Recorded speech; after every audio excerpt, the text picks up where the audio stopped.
많은 농가에서 이런 말씀을 하시곤 합니다. 비료도 주고 관리도 열심히 했는데 과일이 기대만큼 크지 않아요. 그러면 대부분의 농가에서는 이렇게 생각하시죠. 아, 비료가 부족한가? 그래서 인산이나 가리를 더 사용하시곤 합니다. 하지만 실제로 비료 부족으로 과일이 잘 안 커지는 경우는 생각보다 많지 않습니다. 제가 현장에서 보면 다른 이유 때문에 과일 비대가 멈추는 경우가 훨씬 더 많습니다. 오늘은 과일 비대가 안 되는 진짜 이유에 대해 속 시원하게 알려드릴게요. 첫 번째 이유, 세포 분열기 관리가 제대로 되지 않았기 때문입니다. 과일은 꽃이 지고 나서 약 3, 4주 동안 세포 분열기를 거치게 됩니다. 이 시기에 가장 중요한 것은 바로 세포의 개수입니다. 세포가 많아야 나중에 과일이 커지는 건 당연하겠죠. 하지만 안타깝게도 이 시기에 수분 스트레스, 뿌리 활력 저하, 양분 흡수 장애 등이 발생하면 세포 분열이 줄어들게 됩니다. 결과적으로 아무리 노력해도 큰 과일을 얻기가 어려워지는 것이죠. 두 번째 이유, 물 흡수가 제대로 이루어지지 않기 때문입니다. 놀랍게도 과일의 대부분은 물로 이루어져 있습니다. 그래서 과일이 제대로 커지려면 뿌리가 물을 충분히 흡수해야 합니다. 하지만 염류가 높은 토양, 너무 건조한 토양, 뿌리 활력이 떨어진 경우에는 문제가 발생합니다.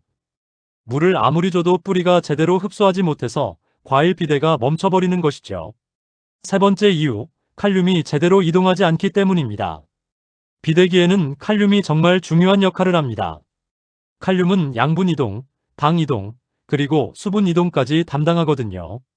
만약 칼륨이 부족하거나 이동이 원활하지 않다면 과일이 작아질 뿐만 아니라 당도까지 낮아질 수 있습니다.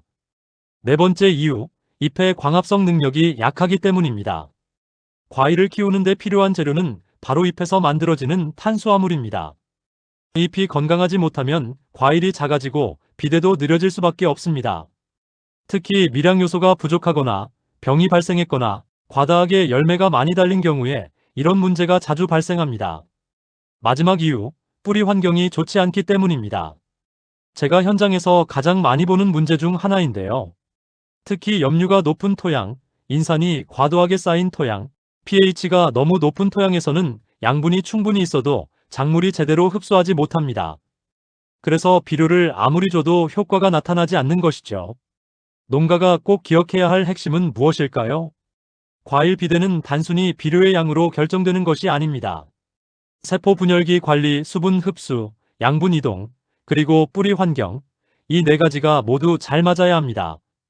즉, 비료를 얼마나 줬느냐보다 얼마나 흡수되었느냐가 훨씬 더 중요하다는 사실 꼭 기억해 주세요. 오늘 영상이 도움이 되셨다면 구독, 좋아요 부탁합니다. 감사합니다.